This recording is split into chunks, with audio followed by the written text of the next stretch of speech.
question, in regards to yichud, are we forbidden from hugging and kissing our spouses, parents, and or grandparents? Yes. Yeah.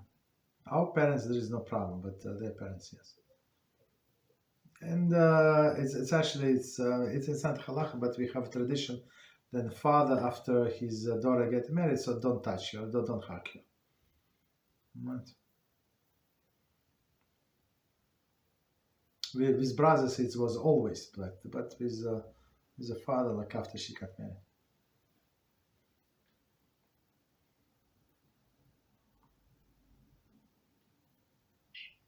Thank you very much, Rabbi. You're welcome.